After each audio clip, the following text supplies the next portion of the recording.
नमस्कार, कुमार क्लासेस के YouTube channel पर आपका स्वागत है। इंडियन पॉलिटी के इस सीरीज के 5वें लेक्चर में हम समझने का प्रयास करेंगे कि भारत ने संसदीय व्यवस्था को क्यों चुना। जब संविधान निर्माण प्रारंभ हुआ तो उस समय संविधान सभा के सदस्यों के बीच दो प्रकार के शासन प्रणाली के उदाहरण थे। एक तो अमेरिकी राष्ट्रपति प्रणाली और दूसरी ब्रिटिश संसदीय व्यवस्था। अब सवाल उठता है कि संसदीय व्यवस्था को ही भारत में क्यों चुना है।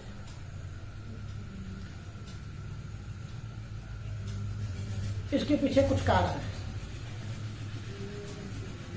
तो सबसे पहला कारण है वो ये कि हमने जब भी ब्रिटिश साम्राज्य के अधीन हमने स्वतंत्रता की लड़ाई लड़ी, उसमें जब भी हमने कहा तो हमने यह मांगा कि हमें उत्तरदायी शासन चाहिए। और आप देखेंगे कि उत्तरदायी शासन की ओर कदम धीरे धीरे भारत शासन अधिनियम 1909 से लेकर के भारत शासन अधिनियम 1935 की ओर बढ़ना शुरू हो गया था। तो एक कारण तो यह है कि हमने ब्रिटिश साम्राज्य के अधीन बार बार यह कहा कि हमें उत्तरदायी शासन चाहिए, उत्तरदायी शासन चाहिए,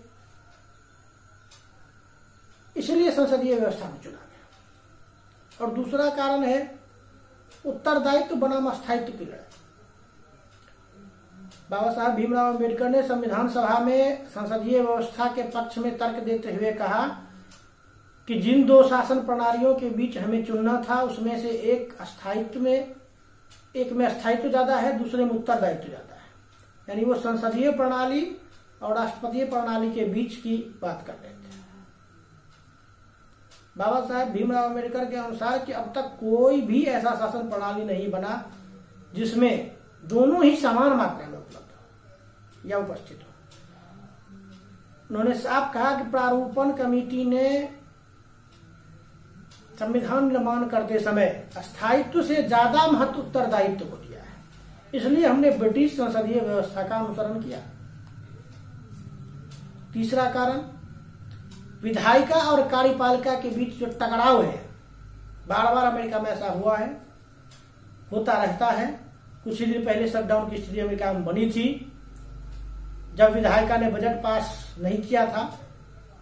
तो विधायिका और कार्यपालिका में बार बार टकराव की स्थिति को रोकने के लिए हमने संसदीय व्यवस्था को अपनाया।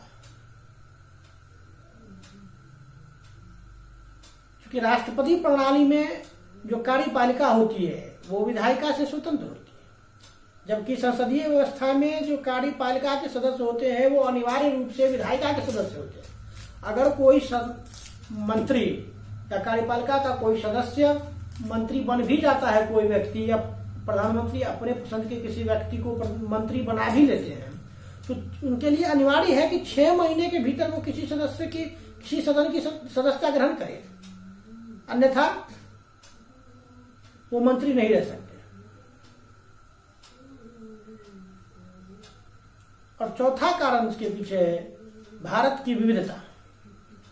संसदीय प्रणाली में भारत जैसे विविधतापूर्ण राष्ट्र में संसदीय प्रणाली ने सभी वर्ग के लोगों को उचित प्रतिनिधित्व दिया है, जो राष्ट्रपति प्रणाली में संभव नहीं था। तो एक कारण यह भी है कि हमने संसदीय प्रणाली को ग्रहण किया है। अब सवाल उठता है कि भारतीय संसदीय प्रणाली में और ब्रिटिश संसदीय प्रणाली में क्या अंतर है। क्या भारतीय संसदीय प्रणाली ब्रिटिश संसदीय प्रणाली का संपूर्ण अनुकरण करती है? इस संदर्भ में हम एक सेपरेट क्लास लेंगे, एक अलग वीडियो भी बनाएंगे। आशा करते हैं कि भारत में संसदीय प्रणाली क्यों अपनाया, इसकी जानकारी इस संदर्भ में आपको समझ में आ गया होगा कि हमने संसदीय प्रणाली क्यों अपनाया।